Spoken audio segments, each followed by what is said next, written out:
Hello, I'm Eulalie. I'm so glad you're here. If you've had a long day, and something tells me you have, I want you to know that's exactly why I made this. Not to fix anything, not to solve anything, just to keep you company for a while. I know what it's like to lie down at night and feel the day still humming in your chest. The things you said, the things you didn't say, the calls you're waiting for, the silence in the house. It doesn't just switch off, does it? But tonight, I want to take you somewhere. A quiet place.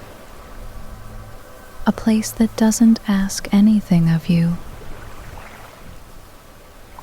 An old library, warm and still, sitting on a hill just above the sea, where the only sound is the rain on the windows and the soft crackle of a fire that's been burning since morning. I'll hand you over now to the library itself. All I ask of you is this: let yourself be carried.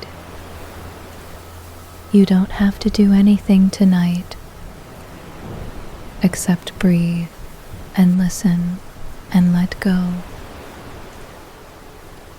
If this kind of company, this quiet, this warmth, is something you've been looking for, I want you to know there's more of it here. We gather like this every week, right here on Second Sunrise.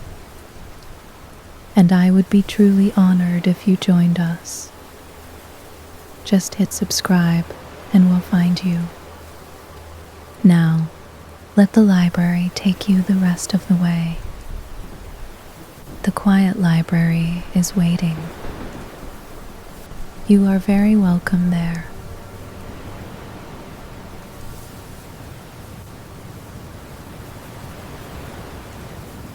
Close your eyes now. If they're not already closed, let them close. There's nothing you need to see tonight, nothing to check, nothing to read. Just the darkness behind your eyes, and this voice, and the soft sound of rain that is beginning to fall somewhere nearby.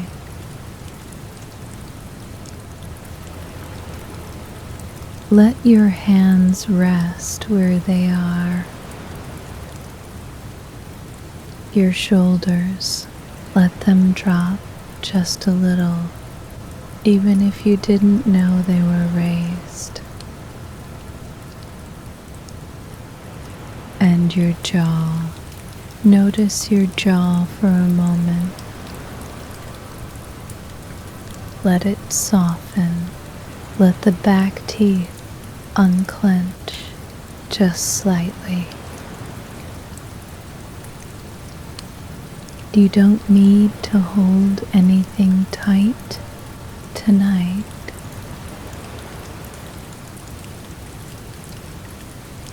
Take one slow breath in with me now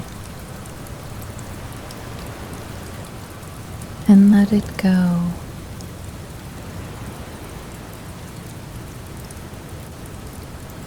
Good. The day is done, whatever it held, whatever it asked of you, whatever it didn't give you back. It is done now. You gave today what you could. That is enough.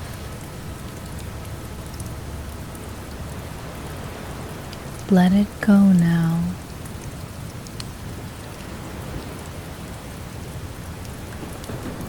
Let it be somewhere else tonight.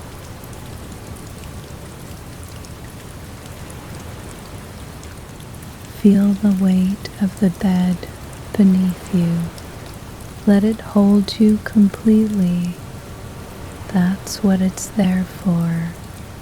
You don't have to hold yourself up tonight.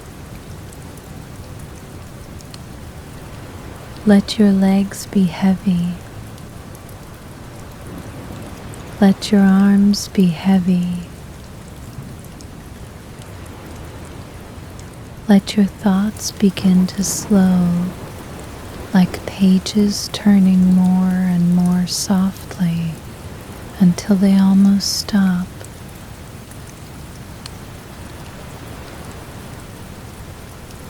Good.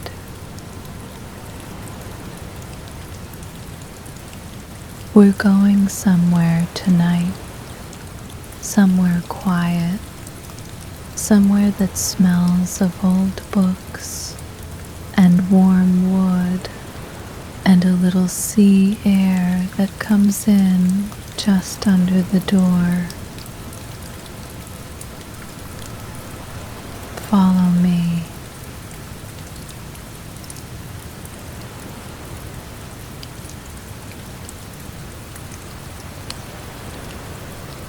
There is a road in a small Irish coastal town. Not a famous town. Not a town you'd find on a tourist map. Just a small, quiet town that has been there long enough to know the sea by name. On the hill above the harbor, past the old church with the low stone wall and the roses that bloom in June, there is a building. It's not large, it's not grand. The stones are gray and old, smoothed by 100 years of Atlantic wind. But the windows glow.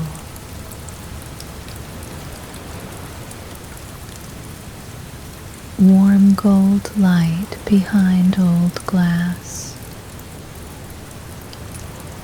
The kind of light that makes you stop on a wet road and just look.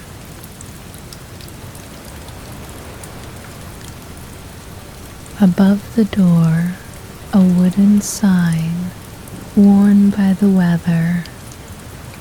It reads, "The Quiet Library."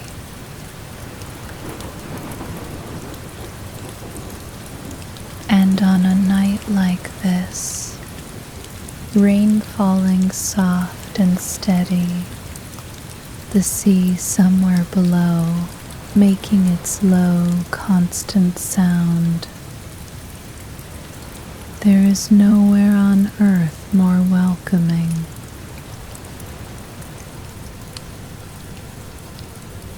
You push open the heavy door.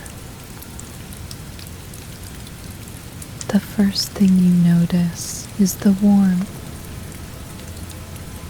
Not an overwhelming heat, just the steady, settled warmth of a room that has been tended carefully.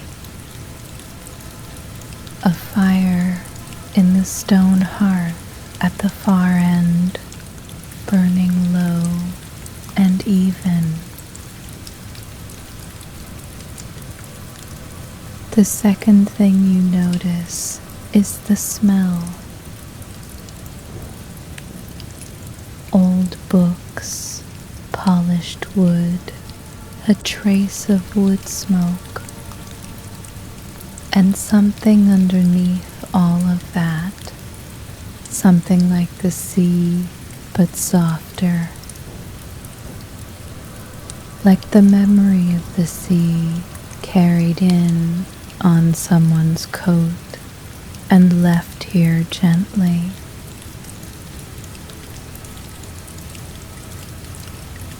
The library is long and low with shelves that run from floor to ceiling on both sides. The books are old and loved, their spines worn, their pages soft with the turning of many hands. Small lamps sit on tables between the shelves, amber shaded, giving just enough light to read by, or to sleep by.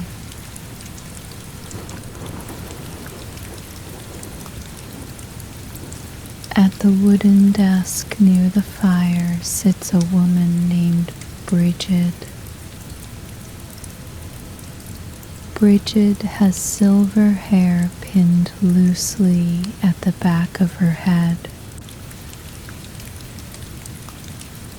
Reading glasses at the end of her nose, even when she isn't reading. She has kept this library for 30 years. She knows every book by its weight in her hands. She knows every visitor by the look on their face when they come in from the rain. She looks up as you enter.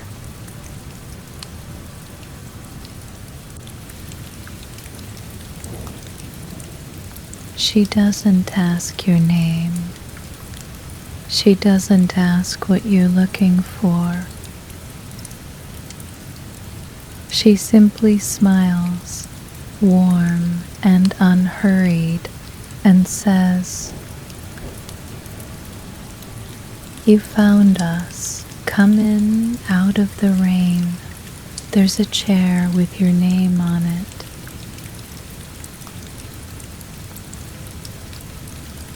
You take off your coat. You hang it on the old iron hook by the door, and you walk deeper into the library.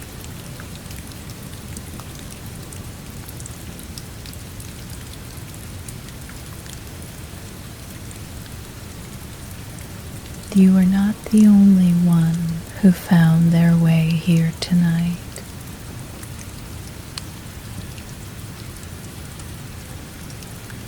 In the deep armchair near the fire, there is a woman named Margaret. She is in her 60s, a retired school teacher. She has a gray wool cardigan wrapped around her, and her hands are folded in her lap the way they always fold, the way they learned to fold after 40 years of waiting for a classroom to settle.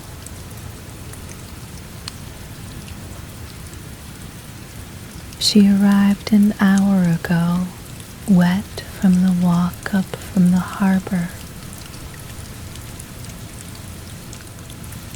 She didn't say much to Bridget. She just took the chair by the fire, the one with the worn velvet armrest, and she sat down. The book in her lap opened by itself, the way books do here, and began to read to her. Not loudly, not with any urgency, just the quiet murmur of words, steady and unhurried. as the fire.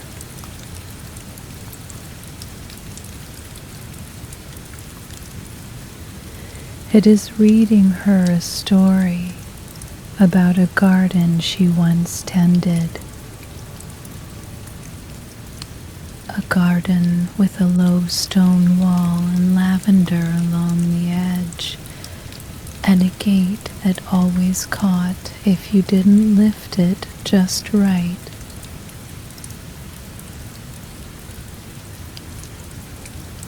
She had forgotten about that garden. She is remembering it now. Her shoulders, which have been tight since Tuesday, are beginning to let go.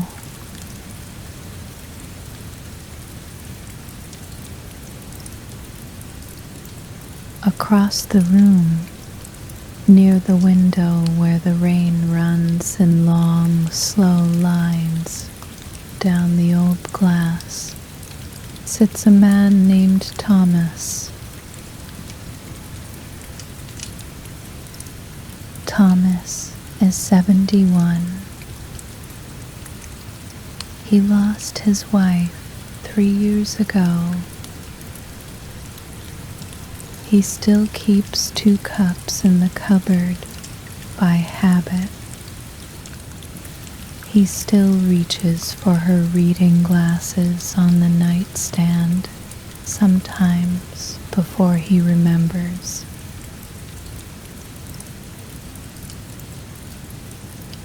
He walked up the hill tonight on an instinct he couldn't name, and Bridget put him by the window without a word. His book opened to a chapter about 2 people standing on a cliff, watching the water together. Not speaking, just being there.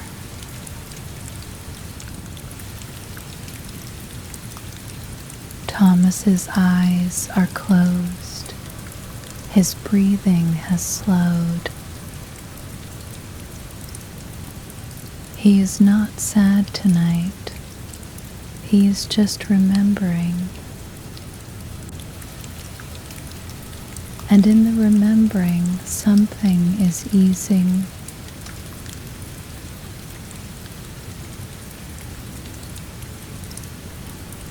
Near the back of the library, between a shelf of old poetry and a shelf of maps, there is a small alcove with a deep window seat. Cushions the color of autumn leaves. A lamp casting a circle of amber on the wall.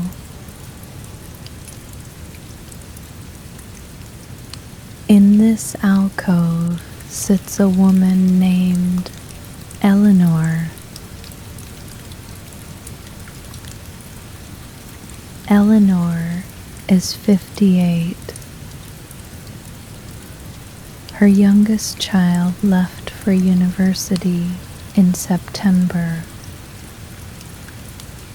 The house has been different since then. Not unpleasant, just quieter. A quietness she is still learning to inhabit.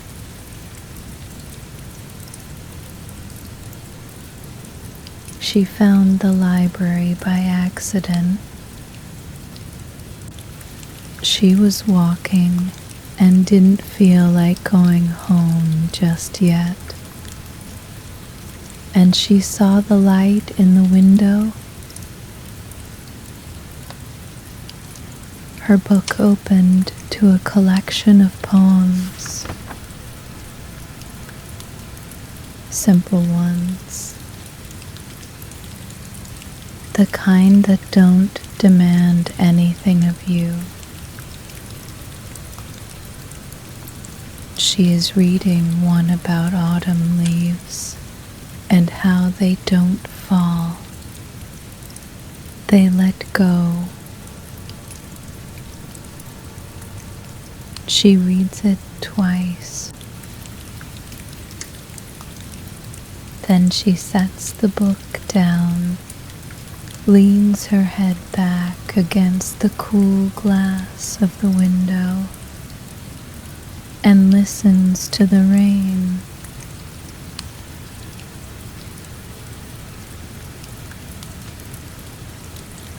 Near the center of the room, at a small round table, sits a man named Arthur.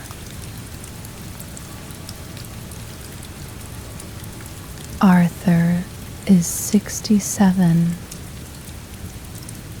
He worked every day of his adult life, early starts, long hours, the kind of tiredness that lives in the bones.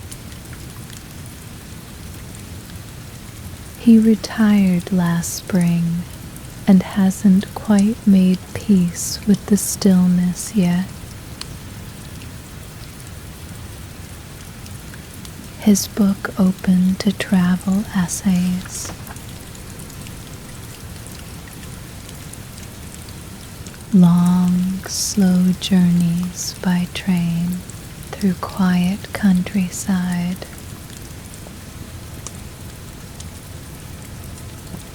The writer describes looking out the window for an hour without thinking.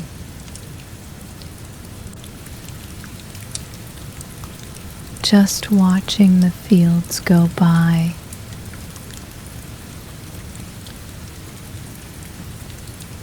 Arthur has never done that,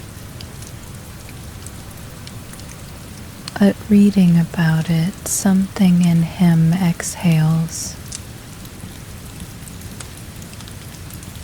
His hands, resting on the table, slowly uncurl.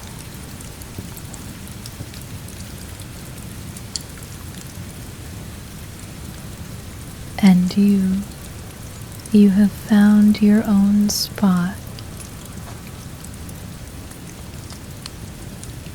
A deep chair near the back of the room, close enough to the fire to feel its warmth, far enough from the door to be entirely out of the world. There's a lamp beside you, turned down low. A soft blanket folded over the arm of the chair.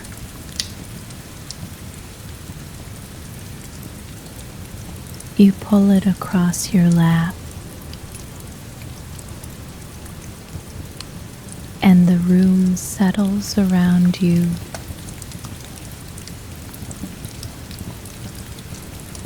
The fire crackles softly. The rain continues its patient work against the windows. Bridget moves quietly at her desk, turning a page, setting a bookmark, pouring from a small pot of tea.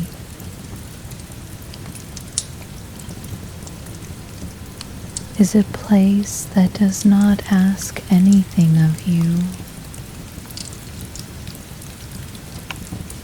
You are allowed to simply be here.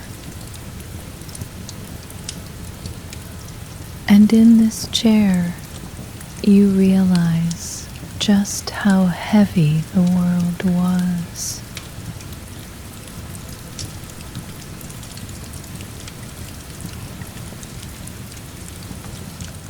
It is a deep, heavy armchair here.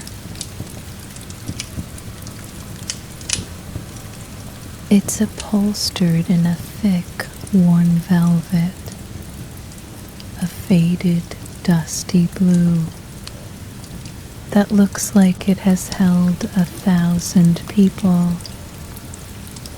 1,000 heavy days, and offered them all the same rest.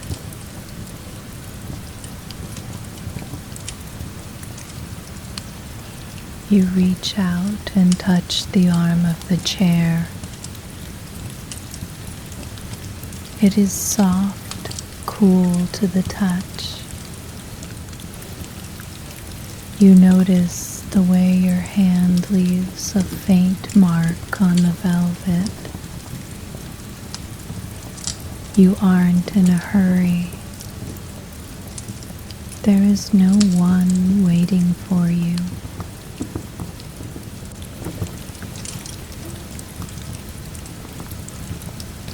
You let your coat slide off your shoulders.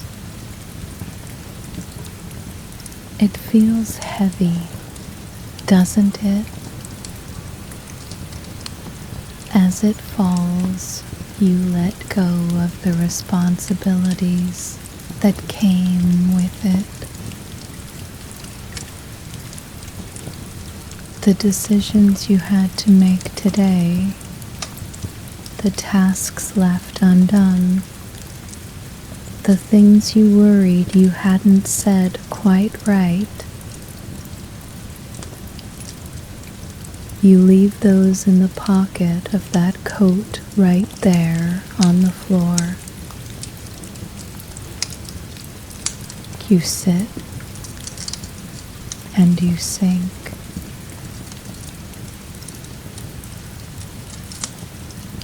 The chair is deep and it catches you perfectly.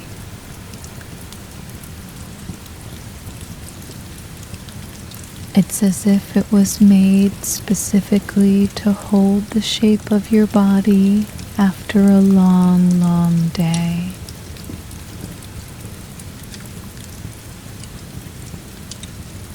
You pull your feet up, or perhaps you stretch them out toward the fire.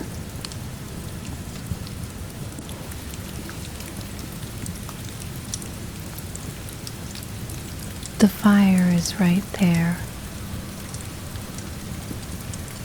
You can feel the heat on your shins, a gentle, pulsing warmth that has been steady since morning. It is a dry, comfortable heat. It doesn't burn. It just wraps around you like a heavy wool blanket.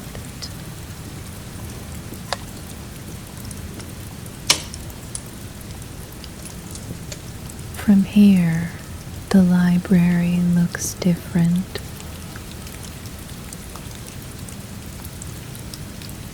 The shadows are long, dancing against the ceiling, swaying in time with the crackle of the wood.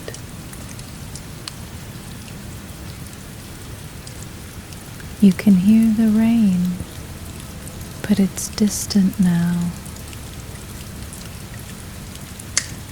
It's just a rhythm, a steady, repetitive sound that no longer demands your attention. It's just the world keeping its own time, while you are here, anchored and safe.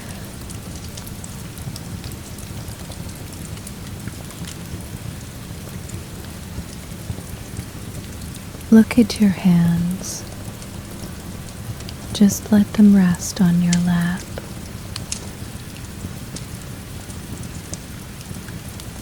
Notice how still they are.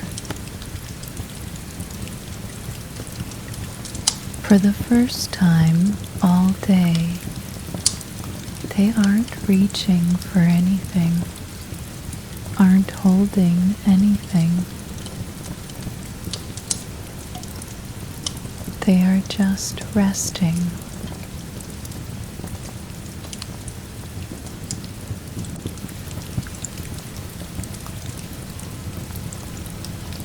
In this nook, the books around you are quiet.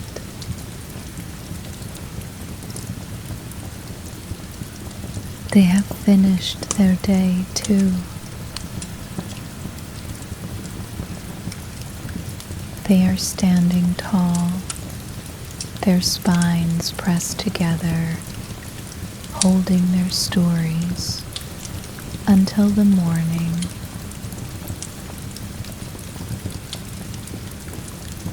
You are doing the same. You are holding your own story, but for now the pages are closed. The bookmark is in place.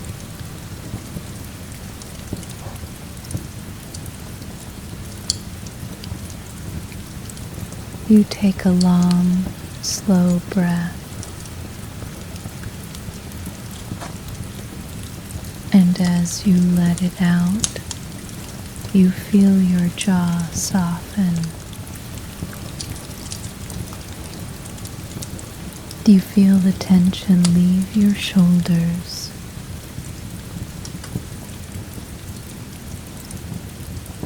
You feel that small, tight knot in the center of your chest finally begin to untie itself.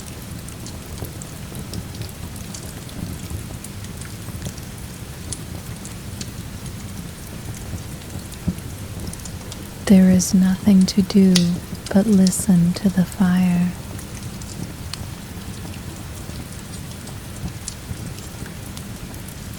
There is nothing to do but exist in this chair.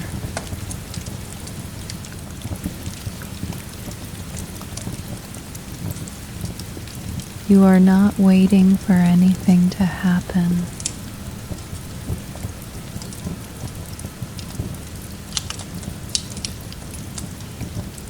You are already exactly where you need to be.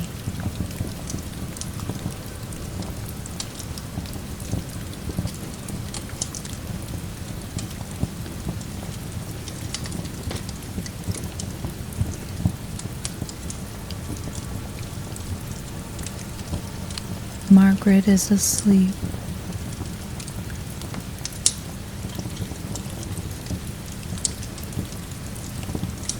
Her head has tilted gently to one side.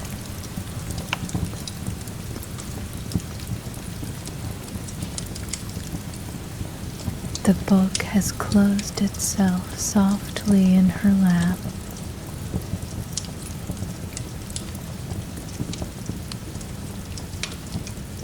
The garden in its pages is still warm, still blooming, still there whenever she wishes to return.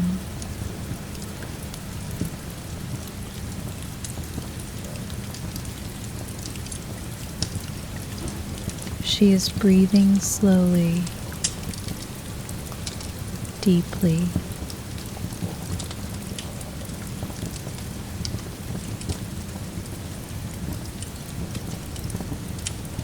She is not thinking about Tuesday.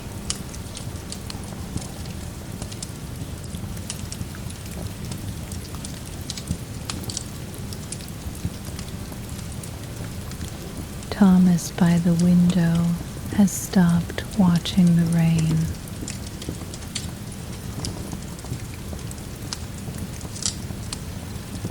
His eyes are closed.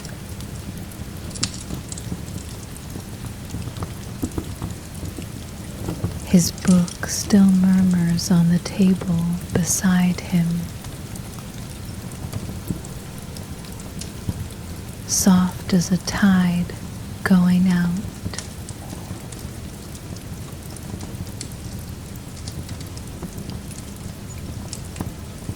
He is somewhere on that cliff.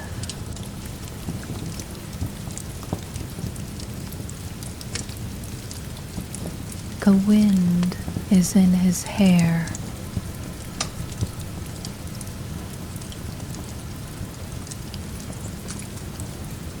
They are not talking.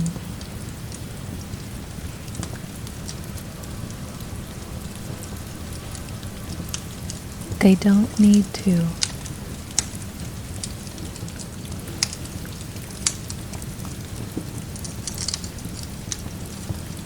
He is smiling, just slightly.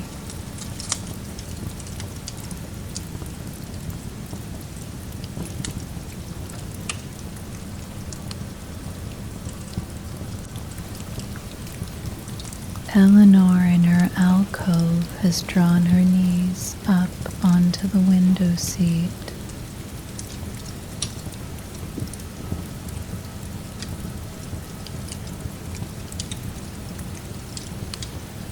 The amber lamp is still and steady.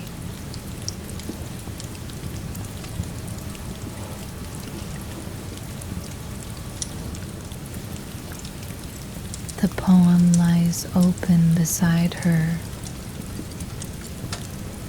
The one about letting go.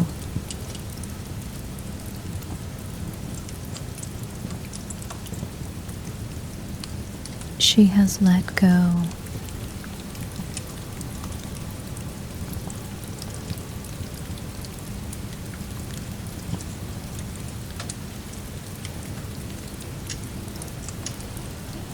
Arthur's hands are still on the table.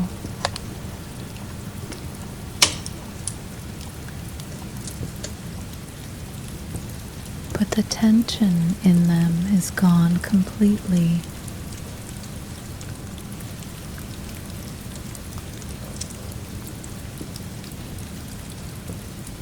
His breathing is the breathing of a man on a slow train through a quiet, unhurried countryside.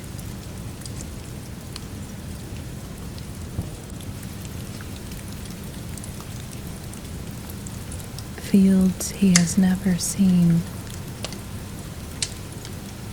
finding them beautiful.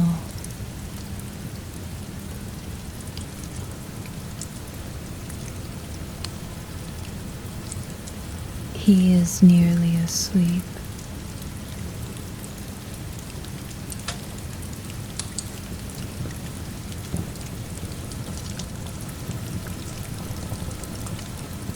And Bridget,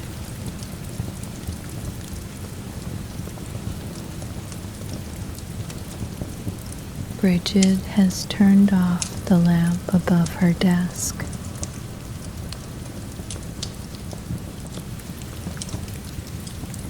She has left one small candle burning,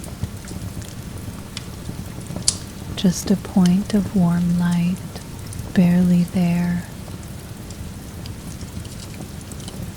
but steady and sure.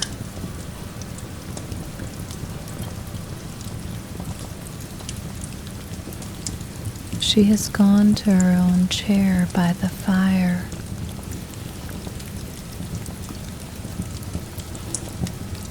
The old rocking chair that has held her for 30 years.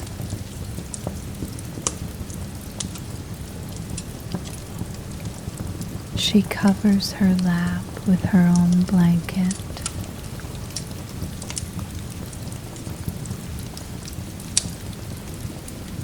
She closes her eyes.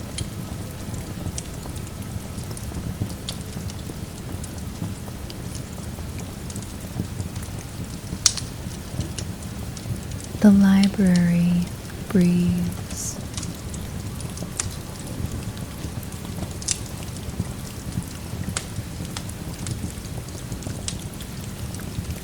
All of it, the books and the shelves and the long low room and the fire and the rain on the windows and the sea below. it breathing together.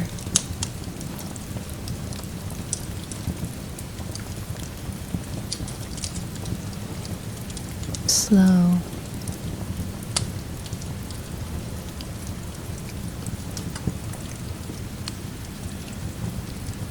and slow.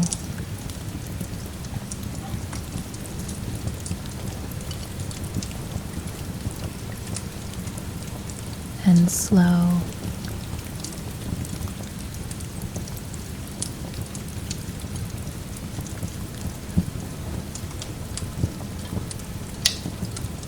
You are still in your chair.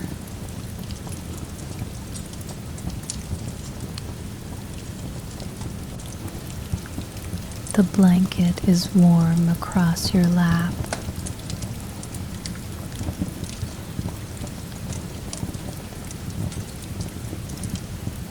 The fire has settled lower now.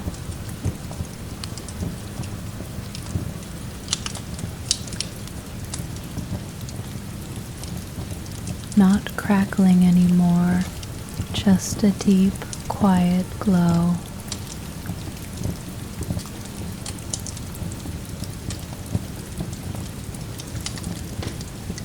An orange warmth that asks nothing.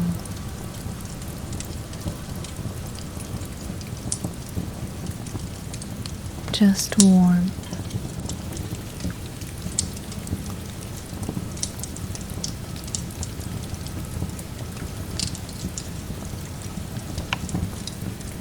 You don't have to follow the story anymore.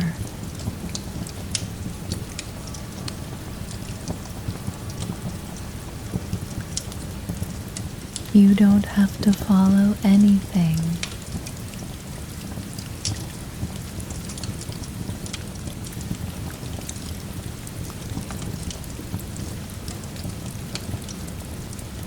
Just let your body be where it is.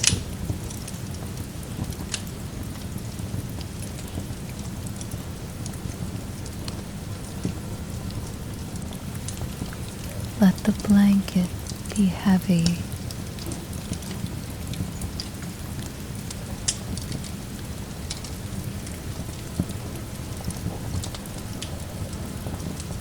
Let the fire be warm.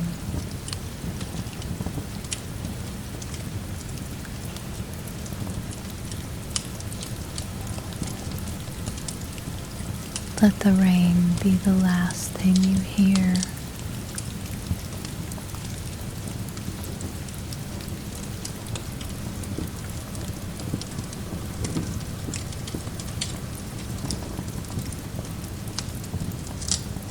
You are safe here.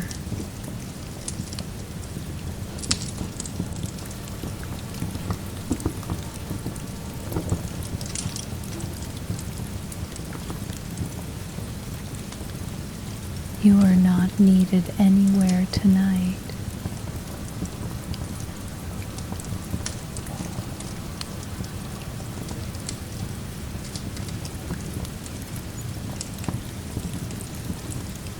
There is nowhere to be but here.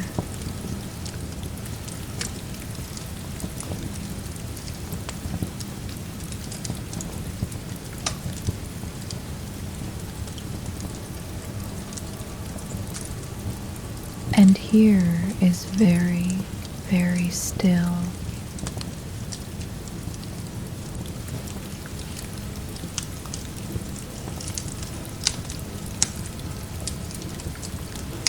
Sleep now.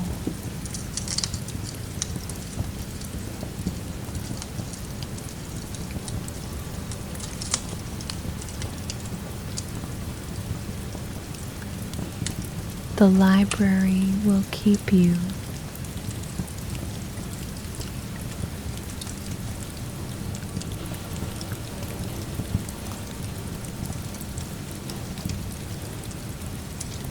The fire will keep you.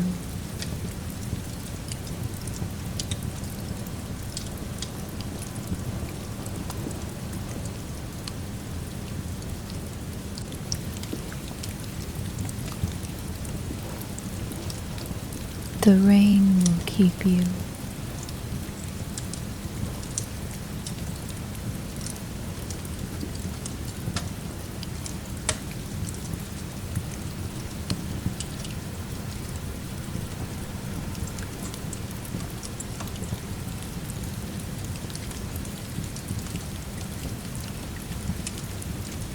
Sleep